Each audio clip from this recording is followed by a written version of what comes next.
what the real threat actors are doing. And I think they have studies that show like people that don't patch that are like way higher elevation levels for malware, for complete compromise. So it's almost like the base level of like, you have to do this or you're in serious trouble.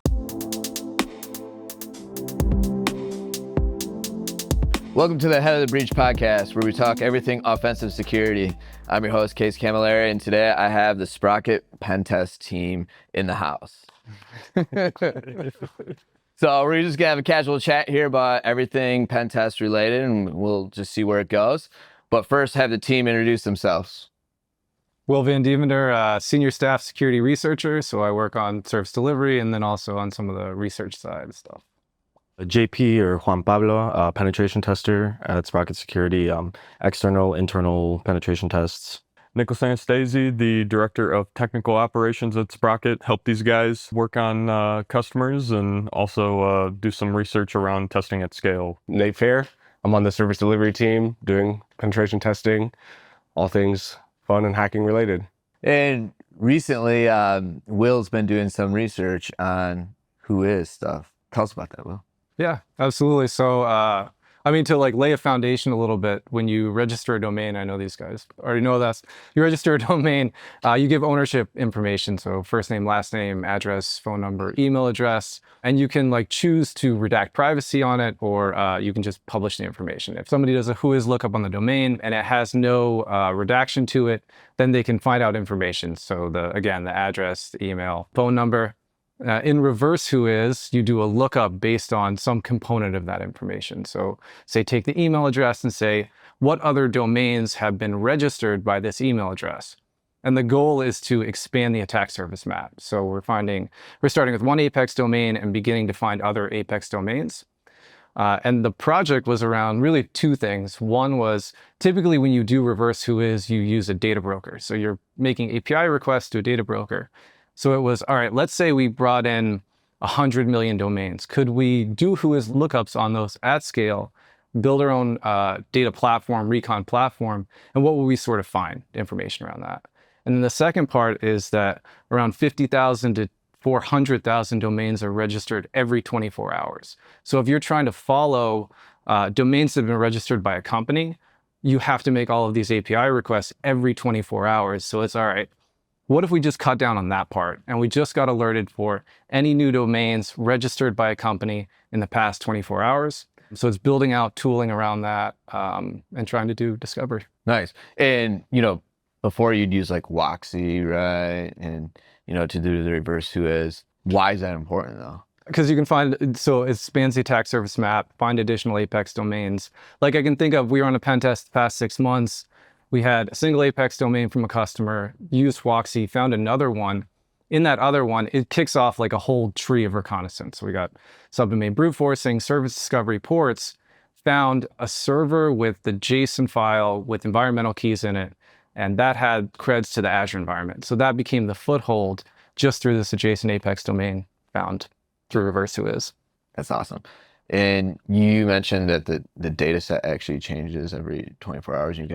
Anyone can download that? Yeah, so whoisds.com provides a set of domains every 24 hours. So you can set it to download a zip and a text file. And so I'm doing I have a tool that will do it for you. So basically you set that in a cron job, it'll pull the domains every 24 hours. You can set it to do whois lookups and then alert if there's a component of that in the reverse whois that matches. So if somebody has just registered a domain with an email address that's important or that you want to watch, you get alerted on that. So that's the idea. Awesome. That helps trigger the change testing too, right? Because if you see new assets, you're obviously going to have a new opportunity to make some discoveries. So it just kicks off that pipeline and then hopefully we find something from there. That's awesome. You do a lot of bleeding edge work too, right? Following kind of the latest techniques and exploits out there. How do you do that? We do a few different ways. First would be things like the absolute basics that we need to hit, like sysakev. So, companies that patch sysakev is known exploited vulnerabilities. Those are vulnerabilities that are being actively exploited on the internet that CISA, which is a government entity, has highlighted as being exploited, and often for like malware. I mean, it could be new and old stuff, right? Exactly. It's just following what the real threat actors are doing. Exactly. So what the real threat actors are doing, and I think they have studies that show like people that don't patch that are like way higher elevation levels for malware, for complete compromise. So it's like, it's almost like the base level of like, you have to do this or you're in serious trouble. So that's the first. We're looking out for our customers there with SysAkev. And then it just sort of moves up to new vulnerabilities that have come out, and can we remotely exploit these? Also searching through ASM for like fingerprints, like do we have people that have this in scope? So I guess moving from there. Are there other places that you actually get techniques? And Yeah, I mean, Nate, you want to talk about what you set up for us for that? Sure, yeah. We've got a lot of automation, like we've been talking about, and we've been working on trying to figure out how we get alerted on the SysAkev vulnerabilities. And one of the ways that we've set that up is through Slack webhooks. So you can scrape a whole bunch of CVE and CVSS data. We pull down some metadata around these new recently released vulnerabilities. So is this vulnerability remotely exploitable? What is the proximity to the target? Do we need to be on site? Is it authenticated, et cetera, et cetera? And then we get alerted based on a big, basically text file keywords on known technologies and known fingerprints that our customers are using. So of course we want to get alerted on a 0-day vulnerability in Apache web server or some other more specific customer niche technology that's super important, and that's on a cron. And Monday morning rolls around, it's okay, what have we got? What are we looking at? Do we need to go out and start scanning for this vulnerability? Is it a 3.1 or is it a 9.9? And then obviously that dictates some of the actions that we do based on what is the most important. right, we're filming at Black Hat right now, or maybe day one of DEF CON. But like even here, the things that get released, we get to actually go and play with right away. Yeah, Sure. I was recently came across finding that you guys have been publishing, but talk to me about 403 bypasses. Either, right, a lot of IT administrators or people who are kind of standing up web servers, sensitive panels, so even like a WordPress login panel or a Lucy panel, which we have a blog article about. To restrict access to the internet for that, they'll go into HT access rules or their Nginx proxy rules, that sort of thing, and they'll block public access to a specific endpoint, right? So WP admin /login PHP. When they write those rules, sometimes they might be a little weak, or they might not cover every edge case. So for example, we've seen, right, if we change the URL slightly to do uppercase WP admin instead of just all lowercase, that sometimes might bypass a rule. Appending a dot to the end of a directory, that sort of thing, would also, bypass a rule in certain cases. So a lot of our tools and a lot of the tools out there just do static checks for, hey, I'm going to issue a request to this endpoint. If I get a 200 and a specific string, we know it's there, right? But that doesn't account for 403 bypasses, other techniques to get to that endpoint otherwise. So vulns that don't look like they're there, if you're not trying a 403 bypass, you're going to miss it because the tooling that we have is just kind of saying it doesn't exist. So trying to do that at scale has been a challenge and something we're working on, but yields a lot more fruit because it's kind of this hidden attack surface that you don't think exists, and then all of a sudden it does when you change things up a little bit. So Have you found that, is it like a specific product or technology, like a certain WAF or something that you're bypassing, or do you just not know what you're bypassing? And it depends. I see a lot of research and stuff around Nginx. Seems to be like the most commonly misconfigured thing. It's also very, very common as like a tech stack, so I'm not like 100% sure, but we've seen things in particular, like I said, Lucy, that seems to have the problem. And cool thing with 403 bypasses too, right? Like they might own multiple instances of it. Once in a while, we'll find a single instance, but the second we start doing 403 bypasses, we realize that like 90% of their apps or something have this endpoint exposed. So one critical severity vulnerability all of a sudden turns into like 20 because you can do it here after the fact. So yeah. We also have some homework. Orange Sci obviously does some really awesome research into Nginx and Apache on URL parsing vulnerabilities, and that is part of the foundation of those 403 bypasses. Is the proxy server managing how the URL is getting routed? Is the reverse proxy, or is it some other proxy, or what is in charge of doing that parsing, and how does that manage and handle that on the back end?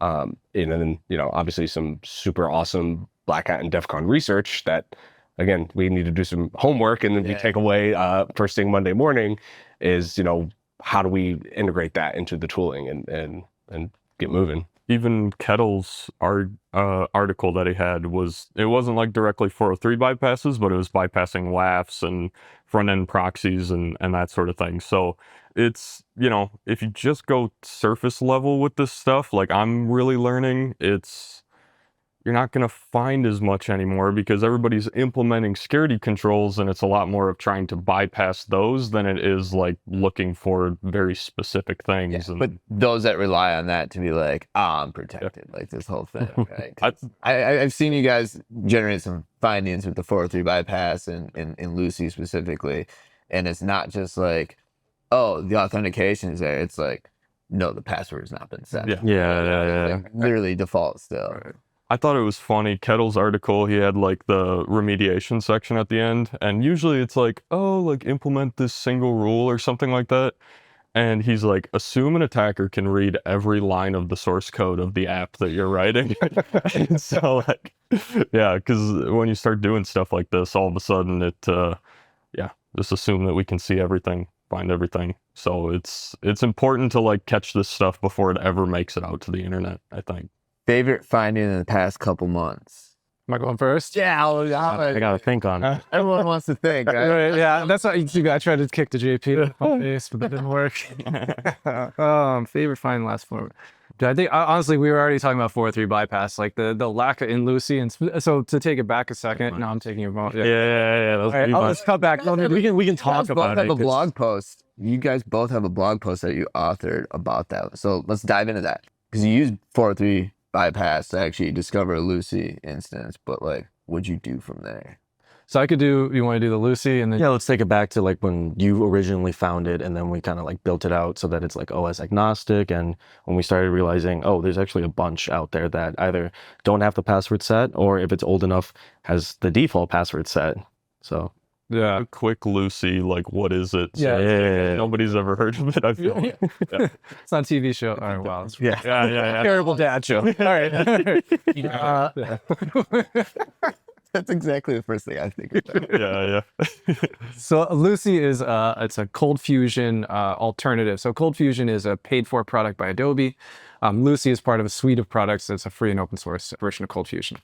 And as part of it, they have an administrator panel like many other technology stacks that help you build out components of an application.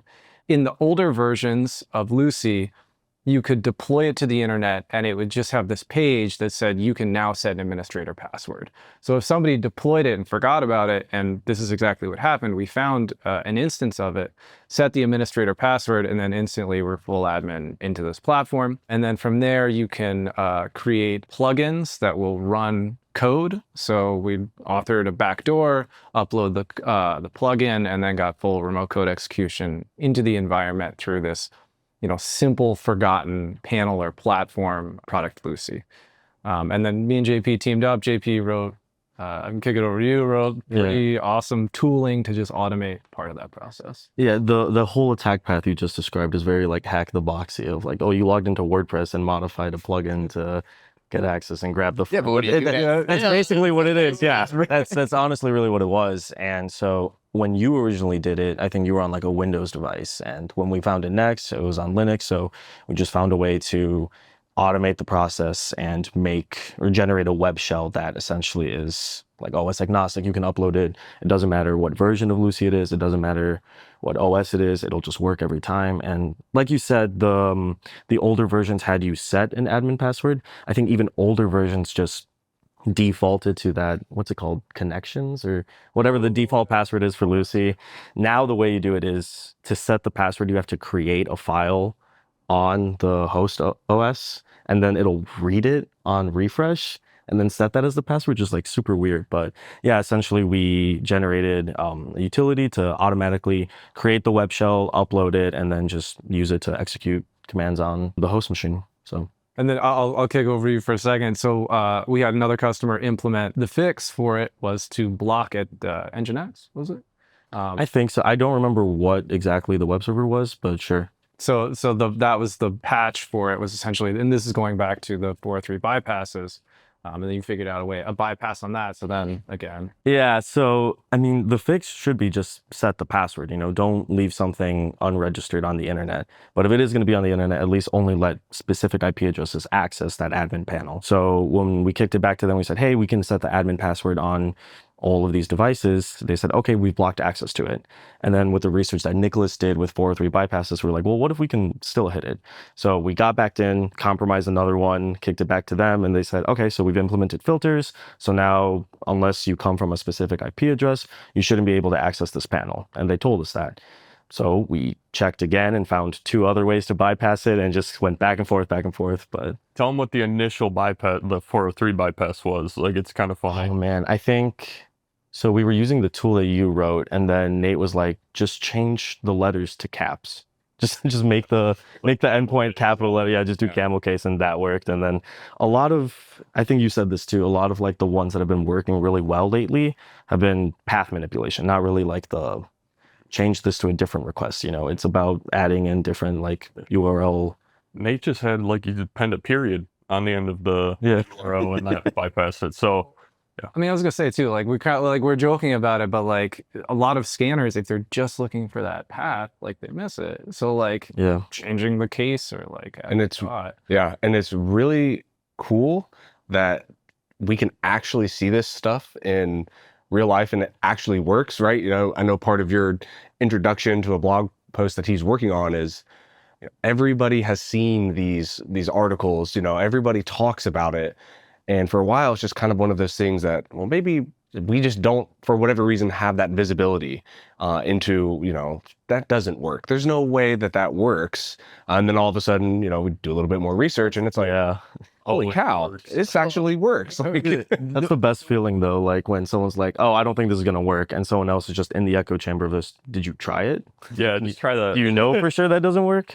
Well, I think the benefit that we have, which we're kind of lucky, is like, we just can test whenever we want, and we end up seeing so many different configurations of different things. So when an exploit comes out, many times people are like, oh, it works this way, and then when we run it at scale and we see all these different configurations, all these different environments, we start to like get the understanding of like, oh, like these misconfigurations allow it to work this way, we get like that deep knowledge like right away as we test. Just to add to that, like we get to know our customers too. So like the Lucy thing was, like they said, we had found it before, but then we knew that like it was there at some point in some way, shape, or form. And so like instead of just blindly spraying that initially, instead you're like, all right, how can I take this risk for a customer that I already found and then check again, translate it back into a bypass, that sort of thing, instead of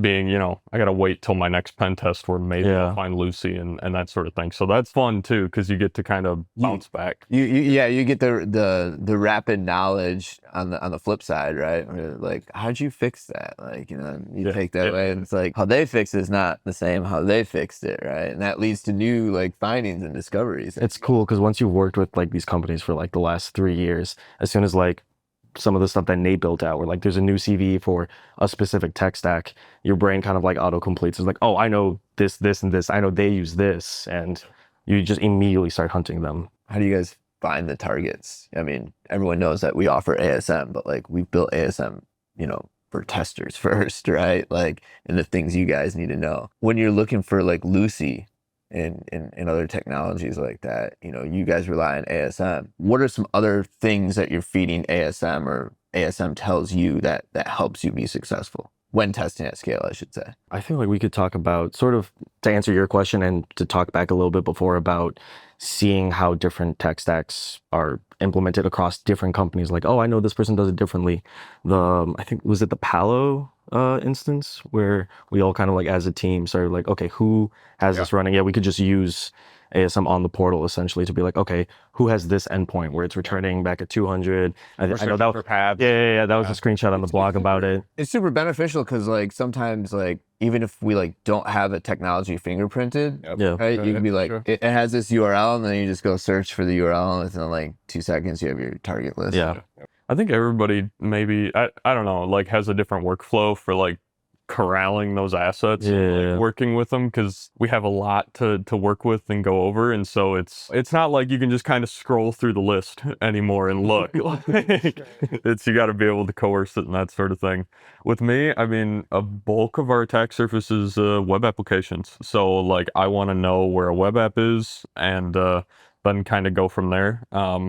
And for me, I don't know about you guys, but like I like custom apps. So I do like take screenshots quite a bit and I'll review those, because messing with WordPress and that sort of thing, like it's cool, but favorite findings I've ever done are like weird homegrown apps that had an issue with it or something like that, as opposed to these tried and true, like just, oh, it's Fortinet VPN panel, like we can spray, we can look for CVEs, but if a dev messed up in a weird way, that's when it gets kind of fun. So Yeah. Nicholas, favorite finding? favorite finding, I was leading into it a little bit. Favorite one like recently was a random like app that a customer had up in a cloud environment. It was like built as like maybe like a developer portal, like onboarding or something like that. It had GitHub OAuth, but it wasn't locked to a like email address. So I just made a random GitHub account, and we got a ton of those.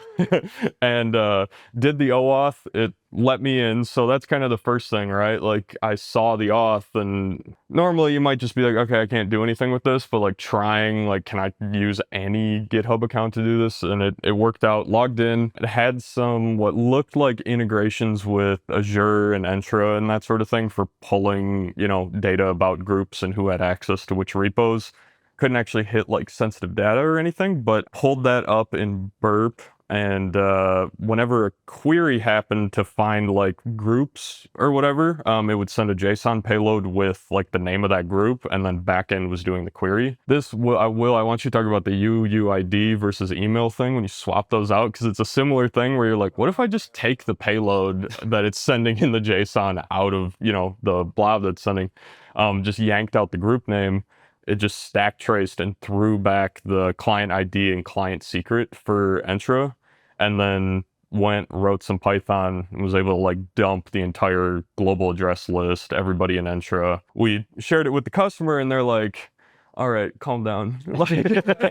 So like, because I wanted to keep going and screwing with it, but it was pretty substantial. It was cool. It's always fun to find like, we were on the phone, and hey, like, look at that, man. Like, it was exciting. So that's one of my favorite favorite recent ones. And then also we got super cool and like fun feedback from the customer too. Like they were deep in it, like very technical and everything, and they're like, show me the script you wrote and stuff. So like that's always fun too, like not just publishing the finding and then, you know, they go take care of it, actually showing it off and talking it through with them and getting the context on why it was there.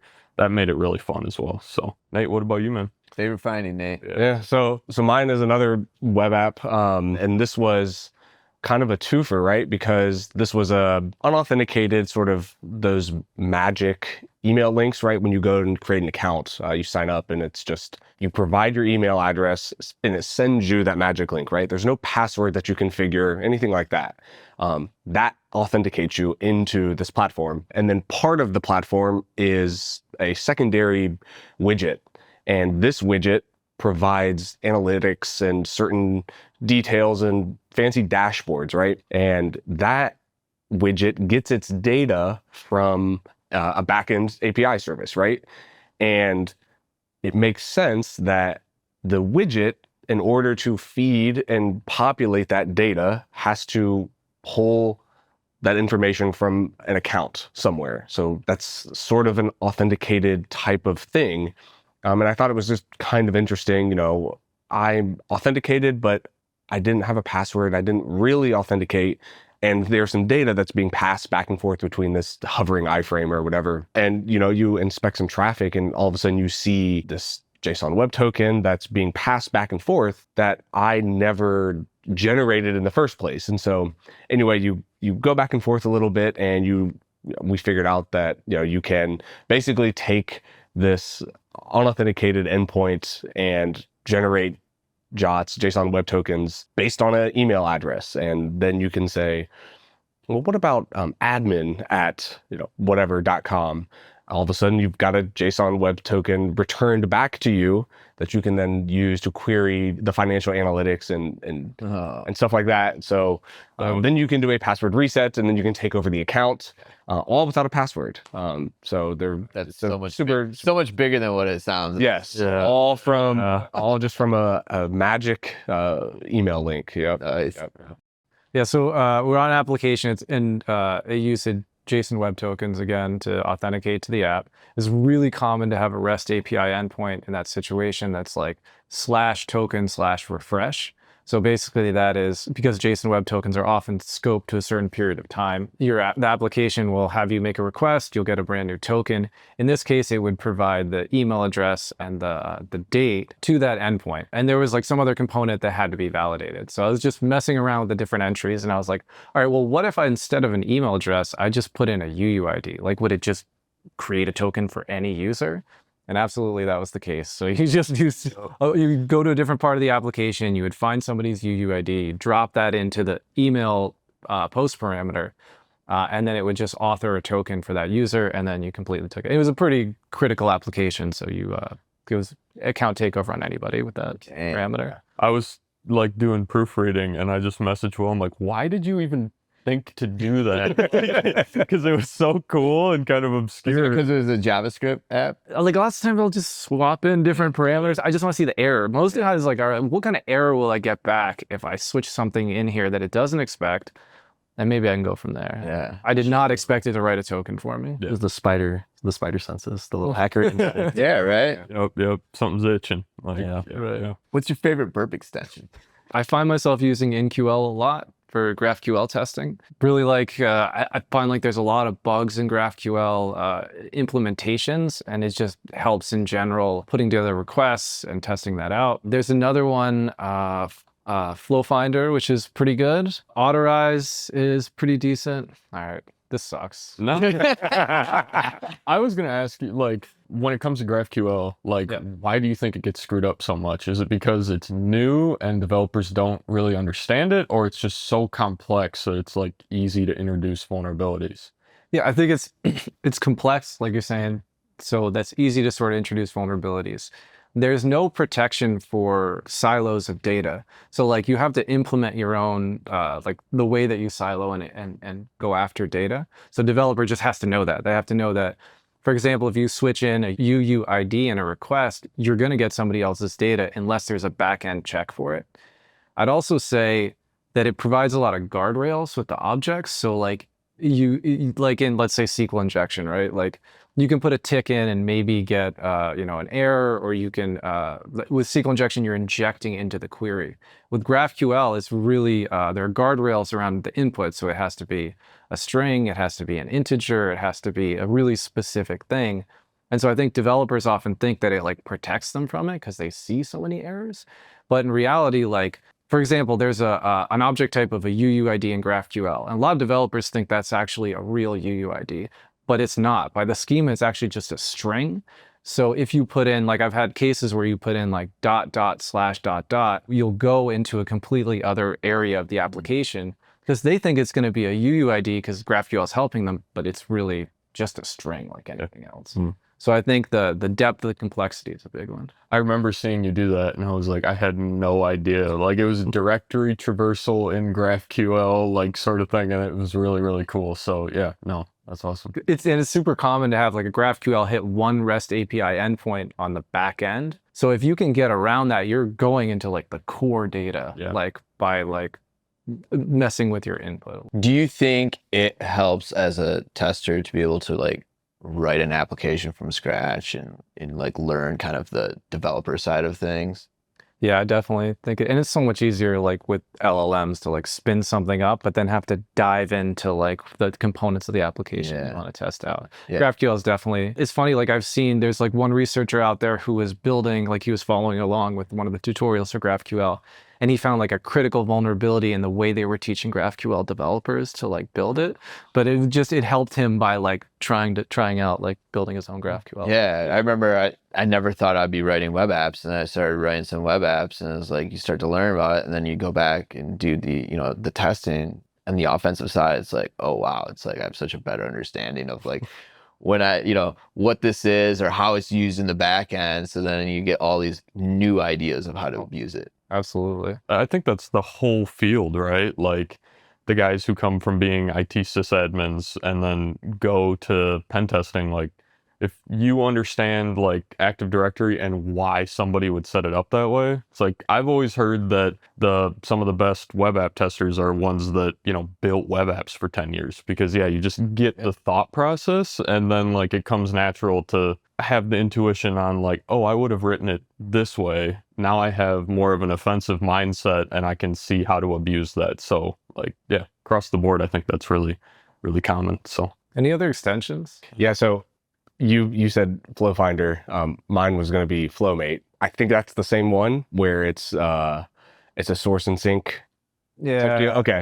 Yeah. What about the one that also sprays? They sprayed the SRF one Collaborator that everywhere. sprays. Yeah, collaborator everywhere. Do you guys find value in that one still? Yes and no. It sort of depends on where you're at in the assessment of an application. That's sort of a right click Hail Mary and Cobalt Strike or Armitage, kind of like that, like because it's just it's incredibly noisy, but it's also I got nothing, let's see, right? And that obviously came out of the Log4j stuff when that was everybody was just kind of scrambling. The entire industry was all of a sudden learning about this type of injection and those lookups, and so it can be useful in some cases. It can probably also fire off hundreds of alerts or automated emails, wherever it is, because it really is everywhere. Every request header and parameter, it can be noisy. One thing on that, like one thing I started doing with that is like you can write B checks so that they'll only send it randomly.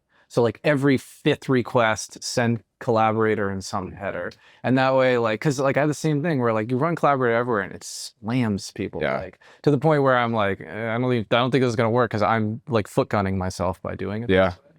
So like I feel like Burp, if Burp had like a send this header every randomly so often instead of a B check, that'd be kind of a cool feature. it scares me a little bit because like it does those header appends with all the payloads, and I'm like, what if sending X forwarded for that's not there before with that payload like changes the way the application works, and I didn't like, I'm not going to see that. Yeah, like WAF block you on that, and then therefore the actual real request that you cared about is not making there. Is that what you mean? Well, more so like the behavior of the app changes when it has certain headers, and that collaborator everywhere will just append them. And so I'm hoping it'll give me a ping back, but like it's actually changing functionality, and I didn't know that because the extension was on from the start. So like I've seen like just the normal active scanner will put the collaborator payloads where it needs to go. Like it'll try to stick them all over the place, and like I'm comfortable with that, I guess. Like every time I turn that extension on, I'm like, never mind. And like wait a minute, the app is not working at all. That's why.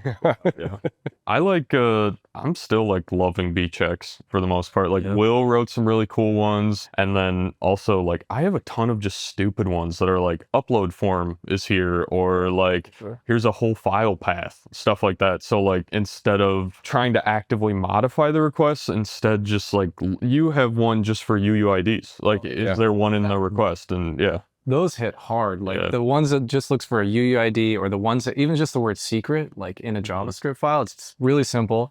If it sees like secret password user token, then I just go look at the JavaScript. I'm like, all right, well, there's an API key that was sitting adjacent to the word password. Just You're using B-checks not to find like a specific vulnerability, but to help lead you down a path and like highlight specific things that could lead to vulnerabilities. Saying and thinking like this point and click like way of doing testing, like it's so easy to fall into that trap, I think. Like if you don't have a good mentor or somebody who can like drive you in the right direction, because if you just point active scanner at something, let it run, hope it gets something, point Nessus, point nuclei, like out there at a bunch of stuff, like maybe you'll find something, but like Maybe. the stuff Yeah. that matters, like you just need I need to be able to sift through the data. Like that's the powerful part about like good extensions, good tools, like Autorize, like we were talking about, like that just makes something easier that we would already be doing, but you still have to hop in there and look at it and then see how to abuse it, that sort of thing. Saving you a ton of time, though. Yeah, right? exactly. Yeah, Doing yeah. it all manual. Yep. You got to help yourself put on blinders to focus on what's important, sort of thing. Yeah. So V checks are really kind of powerful for that. And seen the community pick up there too. Like they're getting added quite a bit. What about prompt injection?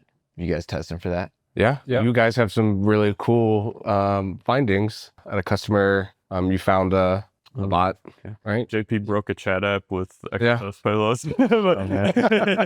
Yeah, I mean, definitely like we were talking about, like the initial point, like any part of testing is reconnaissance, like reconnaissance and fingerprinting. So like, yeah, we've had a customer who had set up a chatbot as part of like a dev platform before they were going to integrate it into their, to an application somewhere. So just even scanning for this chatbot that we found, led to us breaking it as part of Allegedly. Allegedly, yes. It's up now, don't worry. yeah.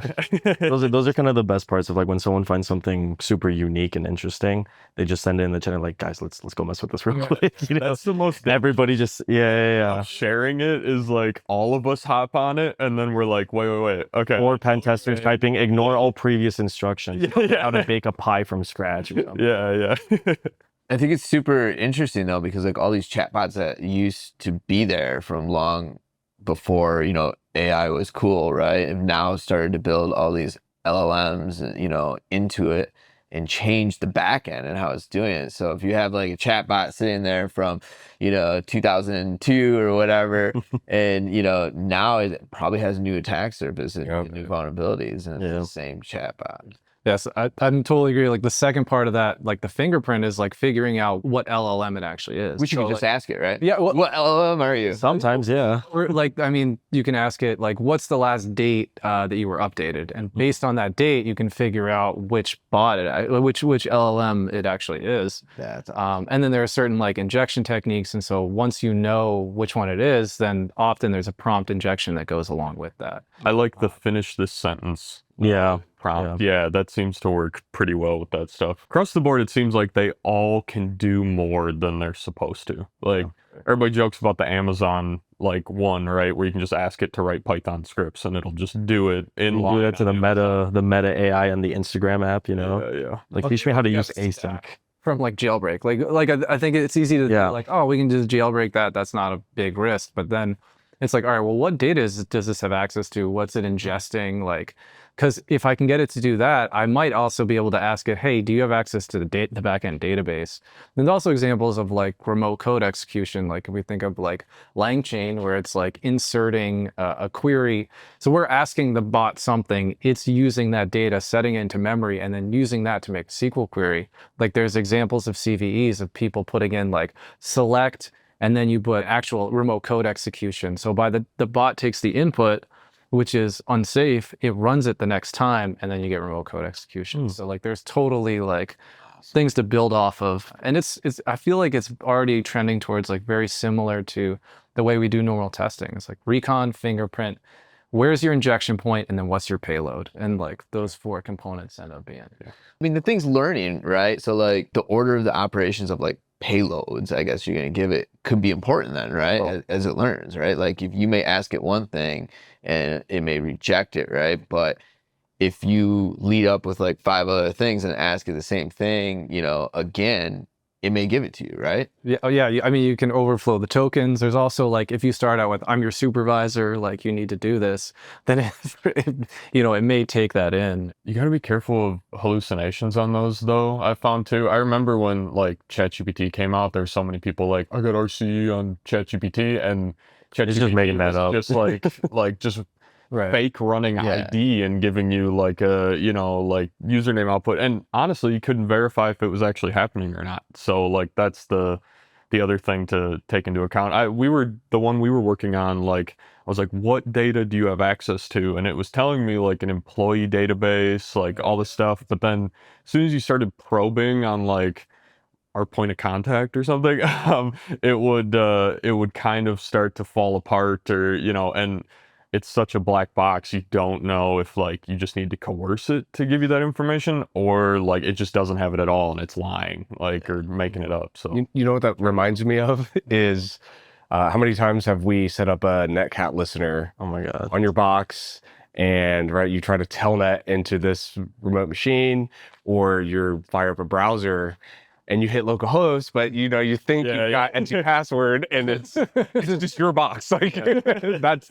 what that feels like. You get so pumped up, and you're like, why does that say JP JP right there? hallucinated, script, and it's. I remember being on a pen test with another pen tester, and that scenario happened, which it happens to all of us. But he's like, "You have Diablo installed on this?"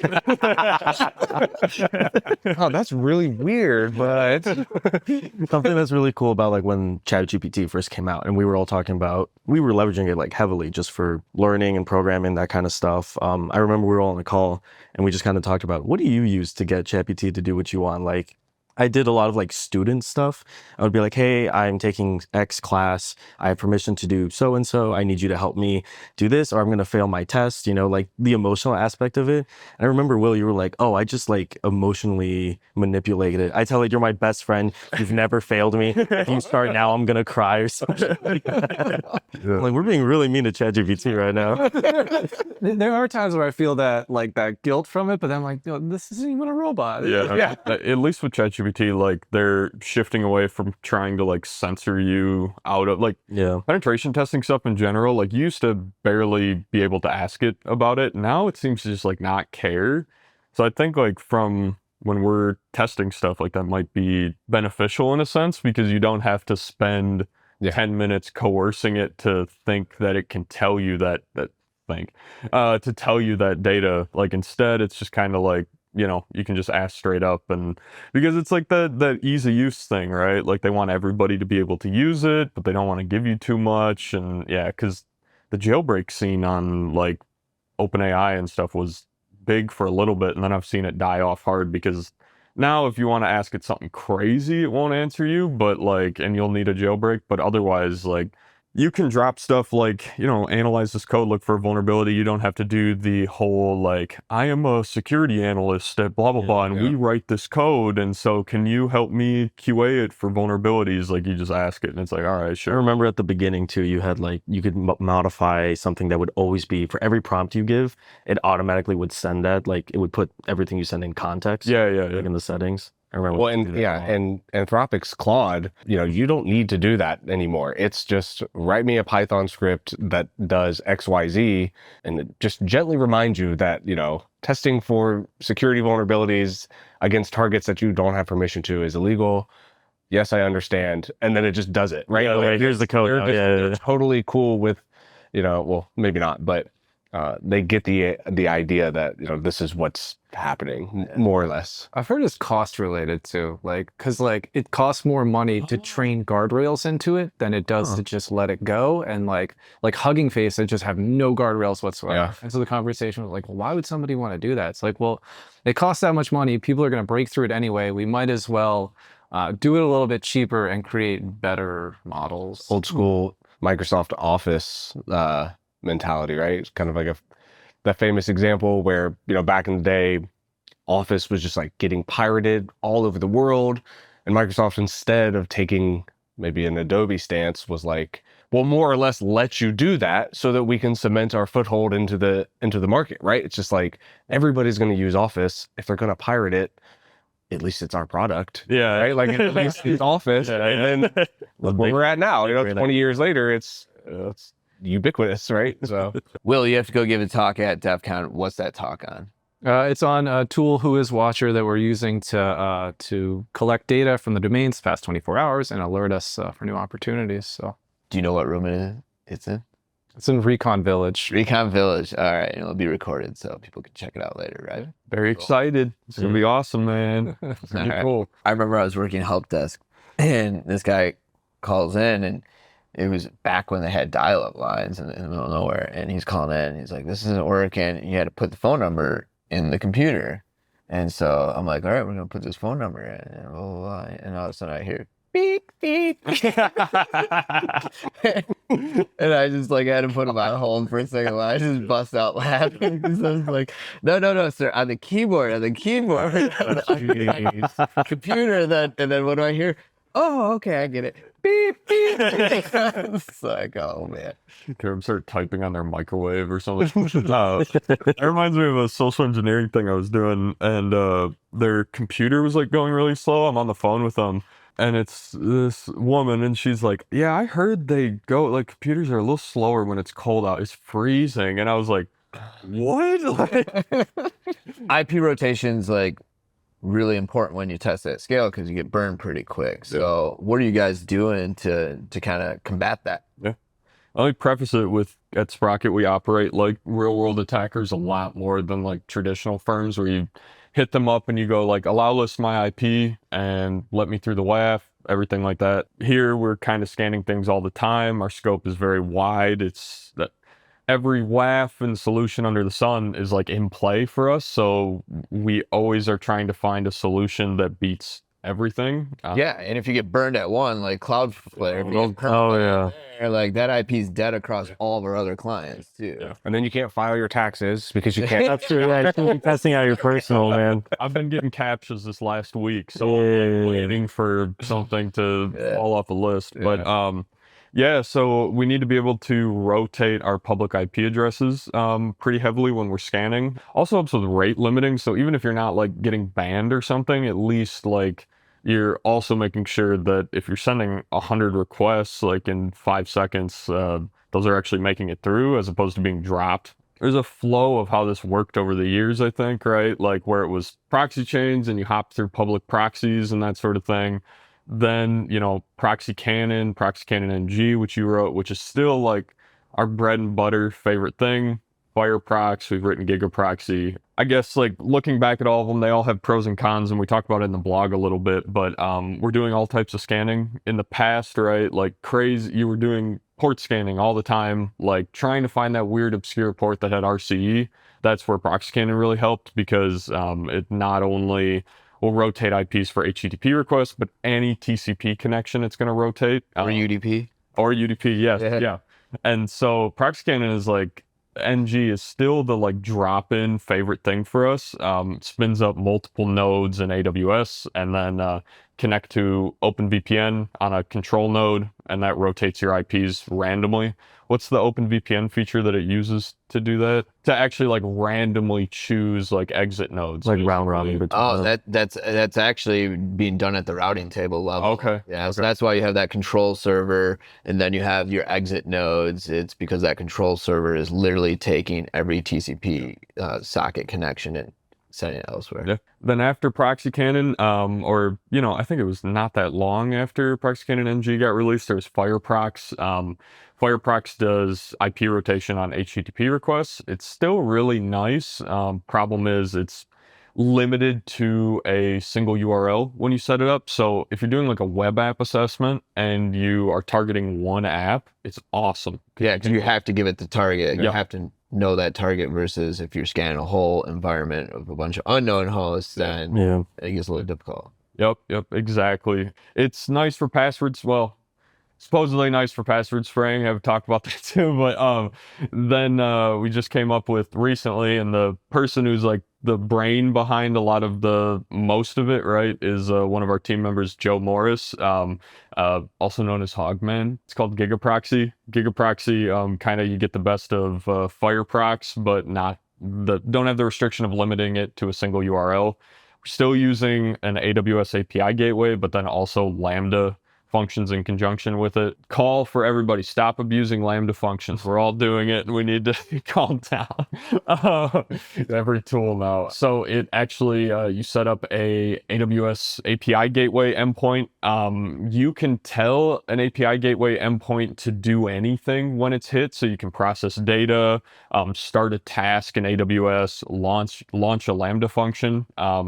And arbitrarily launch a Lambda function. With Gigaproxy, right? You send it a request, you tell it where the request is going to in an X forward me to like HTTP header, and then the Lambda function grabs that in code, forwards it on, gets you the request back. So a lot of like technical inner workings with it. Basically though, right, any tool that supports an HTTP proxy, you can throw gigaproxy along with it, and then that will all route randomly through AWS IPs in the Lambda IP space. So ton of other kind of sneaky methods coming up. Cloudflare workers, we've been playing with that a lot. They have some restrictions. One of the cool things I was seeing, GitHub Actions, well, GitHub Actions span the entire Azure IP space. So I actually set up a server on the internet that I did like IP tables rules to only let the published like GitHub Actions IPs hit that server. It's crazy how many people are scanning from that. So like they're actually launching random CI/CD pipelines to scan the entire internet from Microsoft's IP space. So I think that's getting more and more popular. Do you guys know of any others out there that are like being used for IP rotation? So in other words, you don't get banned anymore. Yeah, we don't. No. I didn't like preface it with that. but- Yeah.